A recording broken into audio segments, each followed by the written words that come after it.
सर्वात प्राचीन गांधार बेंडबार आहे, हे 2600 वर्षापूर्वीचं आहे. त्याच्या खालोखाल त्याच समकालीन जवळपास हे शाक्य जनपद भगवान गौतम बुद्धांचे वडील राजा शुद्धोधन यांचं हे नाणं आहे.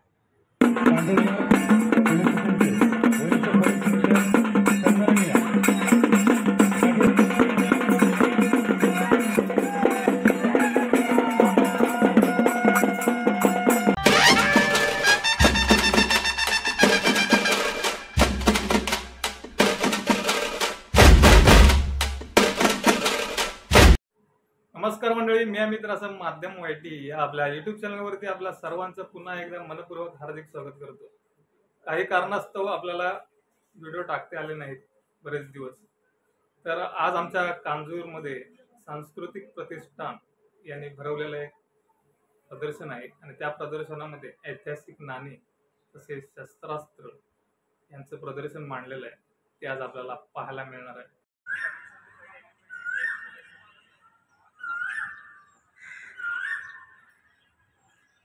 संस्कृती प्रतिष्ठान ट्रस्ट, कांजूरमार्ग पूर्व, मुंबई 42. इतिहास, किल्ल्यांचा वारसा, शिवकालीन संस्कृतीचा. तर मंडळी, या इथे एक्झिबिशन भरलेलं आहे आमच्या कांजूरमध्ये.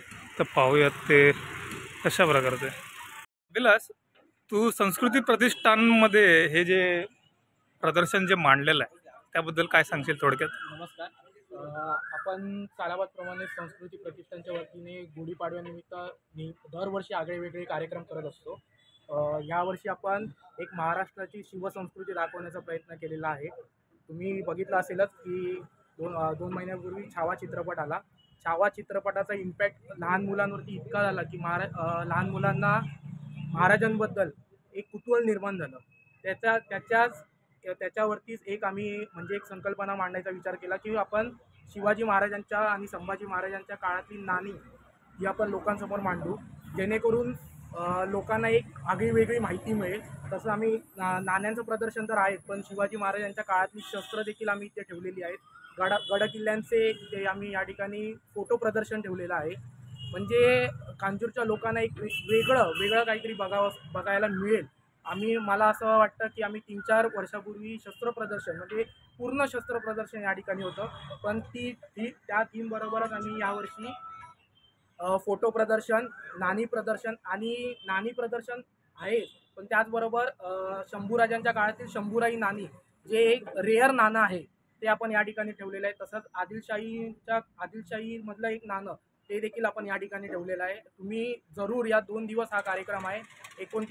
आज 29 तारीख, तसेच उद्या 30 तारीख. आज 29 तारखेला संध्याकाळी 6 वाजल्यापासून दानपट्ट्याचा कार्यक्रम, लेझिम कार्यक्रम इत्यादी कार्यक्रमांचं आयोजन आपण या ठिकाणी केलेलं आहे. तसंच उद्या या ठिकाणी शाहीर तामाणे यांचा या ठिकाणी आपण कार्यक्रम ठेवलेला आहे. तरी आपल्या सर्वांना या ठिकाणी विनंती आहे की आपण सर्वांनी येऊन या कार्यक्रमाचा आनंद घ्यायचा. आणि हे विनामूल्य आहे? हो, आपल्याला प्रवेश या ठिकाणी विनामूल्य आहे. थँक्यू, धन्यवाद. नमस्कार, माझं नाव रंजन गावडे. हे तुम्ही जे प्रदर्शन बघताय शिवप्रतिष्ठानच्या माध्यमातून हे प्रदर्शन चालू आहे. शिवराजाभिषेक दिनोत्सव सेवा समिती दुर्गाराज रायगड या संस्थेचे तुम्ही प्रदर्शन, या प्रदर्शनामार्फत तुम्ही ते पाहाल की सुरुवातीला आम्ही 4 छत्रपती, स्वराज्याचे 4 छत्रपती आहेत. छत्रपती शिवाजी महाराज, छत्रपती संभाजी महाराज, छत्रपती राजाराम महाराज आणि छत्रपती शाहू महाराज, ह्या 4 छत्रपतींची आपण इथे ही नाणी लावलेली आहेत. तुम्ही जवळनं पाहू शकता.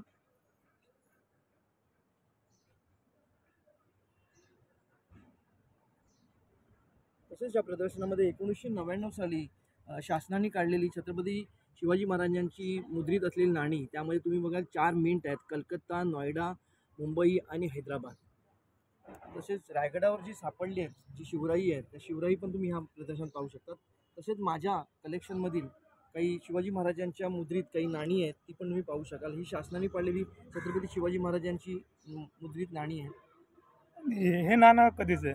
हे नाणं मागवूनच पाडले आहे, पण ते शिवराईचा चांदीमध्ये पाडले आहे. आणि हा जो लेख लिहिलेला आहे नाना संदर्भातील आहे. त्यामध्ये पूर्वीची नाणी कशी होती, काही होती, शिवराई.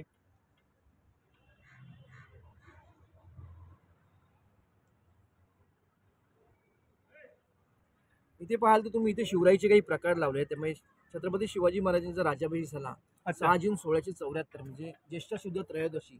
त्यावेळी राज्याभिषेक महाराज राजाजी झाले, त्यावेळेला त्यांनी सोन्याचं आणि तांब्याची नाणी पाडली. तांब्याची नाणी पाडली ती चलनामध्ये इतर सर्वसामान्य लोकांना पुरण्यासाठी त्यांनी ही नाणी पाडली होती.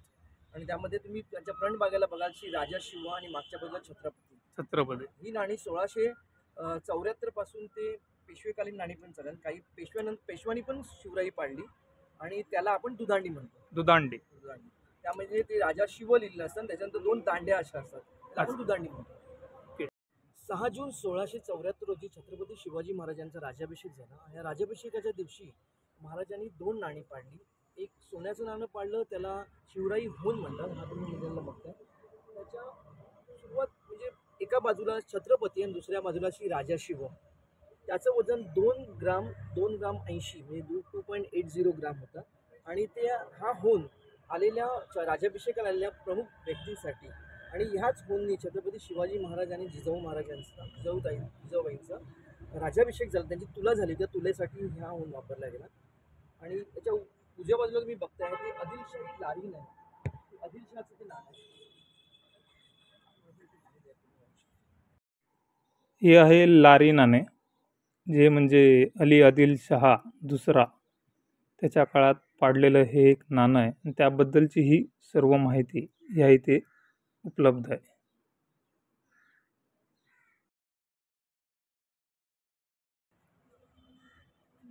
जी होन फनम वगैरे आहेत, तर इथे इंदोर घराण्याची वगैरे आहेत. इंदोर घराणा. इंदोर घराण्याची वगैरे इतर पण आहेत. प्रत्येक नाण्यांचा इतिहास सांगायला त्यांचं तिथून घे, त्यांचं त्या पॉईंटवर त्यांचा अभ्यास आहे. आणि बाकीची नाणी आहेत ती ह्या इथे उपलब्ध आहेत. आपली माधवराव शिंदे, पावाना, आटाणा, शेर,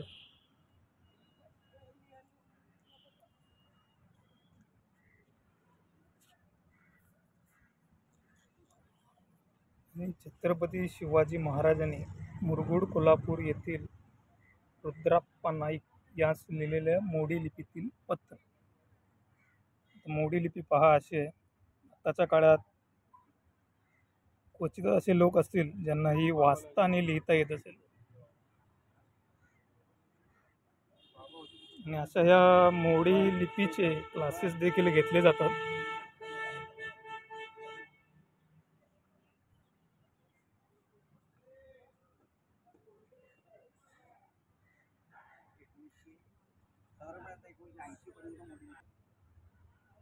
आणि ह्या नोंदी आहेत नाणे चलनाच्या.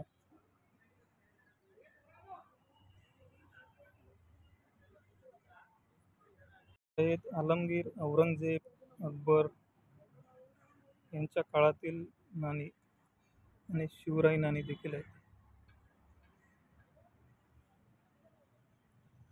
आणि ह्या काही नाण्याच्या नोंदी आहेत.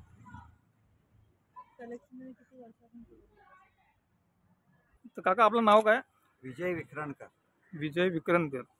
तर काका ही नाणी आहेत, ह्या त्या नाण्यांबद्दल आम्हाला काही सांगाल का? छत्रपती शिवाजी महाराज तसेच ते 4 छत्रपती आणि शिवोत्तर काळातली नाणी आपण बघितली. पण या नाण्यांचा उगम केव्हा सुरू झाला? भारतीय उपखंडात नाण्यांचा शोध ज्यावेळी मागे घेत जातो आपण, तर भारतामध्ये एक 2600 वर्षापूर्वी 2600 वर्ष म्हणजे बिफोर क्रिस्ट 600 यावेळी 16 महाजनपदं होती. 16 महाजनपदांपर्यंत आपला इतिहास जाऊन थांबतो. आणि हा इतिहास जो आहे हा नाणी आणि शिलालेख यांच्या माध्यमातूनच आपल्याला उमगल्यानं पुढे काढायला आहे. तर सर्वात जे प्राचीन नाणं मानलं जातं ते हे गांधार बेंडबार म्हणून आहे. त्याच्या आधी तुम्हाला सर्वांना माहिती कवड्या किंवा बार्टर सिस्टीम होती.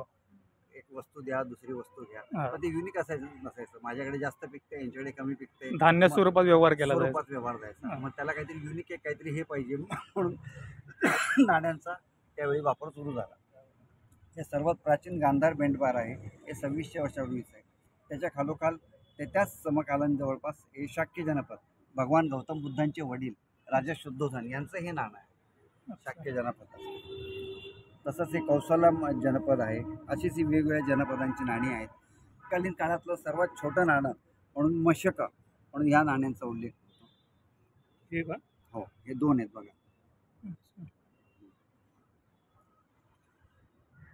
आणि साधारण मग या नाण्यांचं जो इतिहास जर पुढे सरकला तर सर्वांना माहिती आहे सम्राट अशोक त्याच्या कालखंडामध्ये 16 महाजनपदं बरखास्त करण्यात आली सगळी.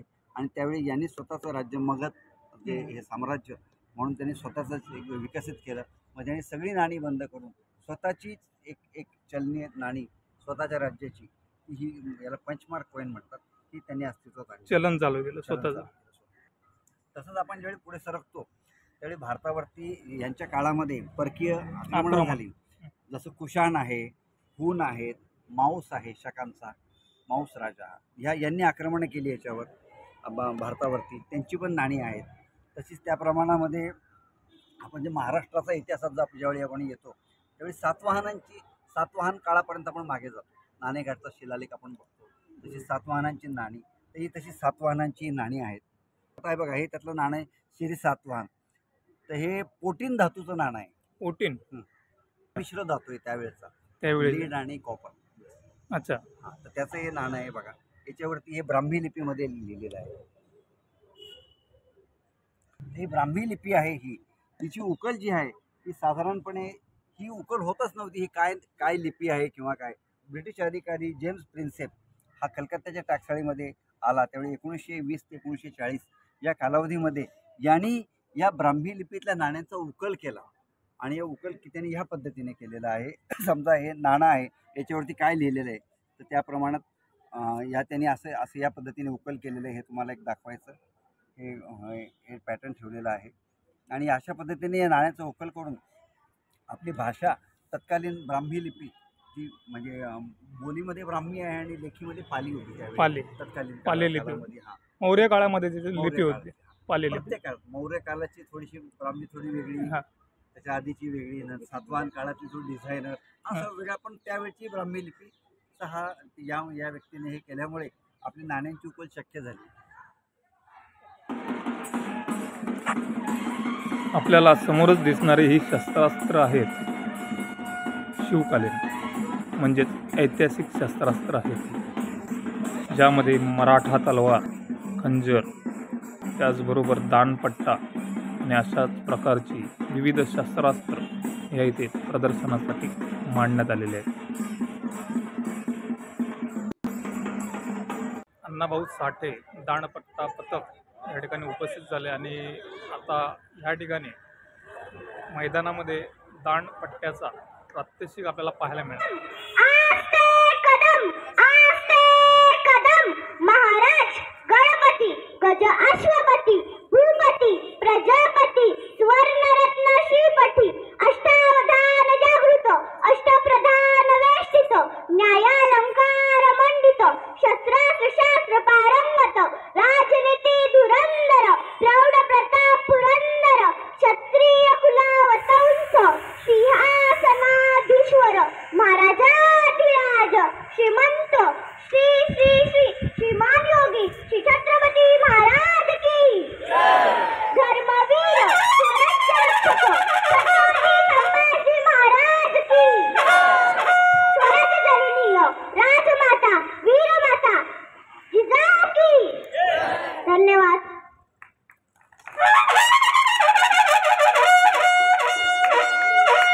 पुन्हा एकदा या चुंबकल्यासाठी जोरदार टाळ्या झाल्या पाहिजेत.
मंडळी, तुम्हाला आपला आजचा हा व्हिडिओ कसा वाटला तर कमेंटमध्ये जरूर सांगा. चॅनलवर जर तुम्ही नवीन असाल तर चॅनल सबस्क्राईब करायला विसरू नका आणि बेल आयकॉन ऑलवर क्लिक करा. त्यामुळे येणाऱ्या प्रत्येक व्हिडिओची नोटिफिकेशन तुम्हाला मिळत राहील. आणि मागील व्हिडिओ जर पाहिला नसतील तर त्याची लिंक मी डिस्क्रिप्शन बॉक्समध्ये दिलेली आहे, ते जाऊन चेक करा. भेटूया पुन्हा एका अशाच नवीन व्हिडिओमध्ये. तोपर्यंत राजा, टेक केअर, गुड बाय.